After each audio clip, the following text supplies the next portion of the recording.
మా అమ్మ వస్తా వస్తా ఇన్‌స్టెంట్‌గా చేసుకునే చట్నీలయితే తీసుకొచ్చేదండి. ఎందుకంటే ఇద్దరు పిల్లలతోనూ వంట చేయడమే కష్టం. అటువంటప్పుడు చట్నీలు గట్టా చేయడం మరింత కష్టం గదా! నువ్వు కష్టపడకూడదని జెప్పేసి నేనైతే చేసుకొచ్చాను. ఇది ఒక 2 నెలల వరకు నిలవుంటుంది అని తెచ్చేది. అప్పుడు ఎందుకు అలా తెచ్చకుండా నేను చట్నీ చేసుకుంటానుగా అని అనుకునేదాన్ని.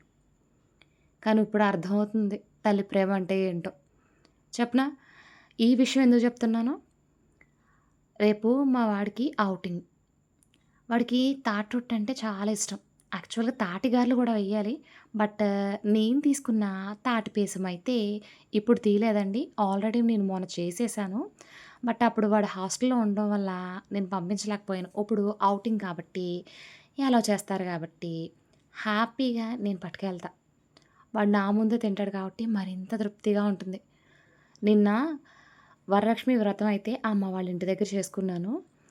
హడావిడిగా ఇంకొక పనుంటే అది చూసుకొని ఇంటికొచ్చేటప్పటికి 6:30 పైనయిపోయింది. అప్పుడు ఇలా రవ్వ నానబెట్టుకొని, తాటిపేసం, పచ్చి కొబ్బరి ఉంటది మిక్సీ పట్టి, వీటితో పాటు ఇంకొన్ని రెసిపీస్ కూడా చేశాను వాడికిష్టమైనవి. వాటన్నిటిని పట్టుకు వెళ్ళాలండి రేపొద్దున. మా వాడు ఒకటడిగాడట.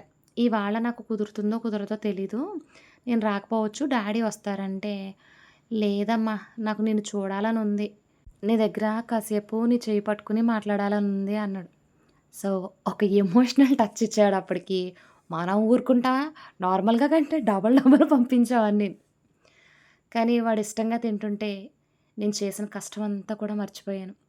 నేనే కాదు, ప్రతి తల్లి అంతే గదా! పిల్లల కోసం ఎంత కష్టమైనా పడతాం. వాళ్ళు హ్యాపీగా ఉంటే, మనం డబల్ హ్యాపీగా ఉంటాం. అవునంటారా? కాదంటారా? మీలో ఎంతమంది నాకులాగా, మా అమ్మలాగా ఉన్నారు? అమ్మలకి ఇవన్నీ కామన్ కదా! ఇప్పుడు మనం తాటి రొట్టెకు ఎలా చేశానో చెప్పానా? ముందుగా రవ్వని కొద్దిగా వాటర్ పోసేసి కలిపేసుకొని ఒక అరగంట నానబెట్టేసుకున్నానండి. అందులో తాటిపేసం, కొబ్బరి తురుము, బెల్లం వేసేసి బాగా మిక్స్ చేసేసి, వెంటనే స్టవ్ వెలిగించుకొని పాన్ పెట్టుకొని, అందులో ఆయిల్ కొంచెం ఎక్కువ పడుతుంది రొట్టె కదా! వేసేసి ఫస్ట్ దాన్ని కాలనివ్వండి. ఒక 10 మినిట్స్ పడుతుంది. లో ఫ్లేమ్ మీద ఉడుకుతుంది. నేనైతే ఈ పాన్ తీసుకున్నాను. మీరు తీసుకున్న పాన్ సైజ్ బట్టి ఆ సైజ్ పెరుగుతుందన్నమాట. తీసుకొని అది బాగా కుక్ అయిన తర్వాత దాన్ని వేరొక పాన్‌లోకి ఇలా నేను చూపిస్తున్న విధంగా ఉల్టా చేయండి. 2 వైపులా బాగా కుక్ అయిన తర్వాత పక్కకు పెట్టేసి పూర్తిగా చల్లారిన తర్వాత మీకు నచ్చిన సైజులో కట్ చేసుకొని హ్యాపీగా ఇవ్వచ్చు. నేనిక్కడ ఒకే టైంలో 2 తాటి రొట్టెలయితే ఏసాను. బట్ వీడియో లెంత్ అయిపోతుందని ఇది చూపిస్తున్నాను మరి.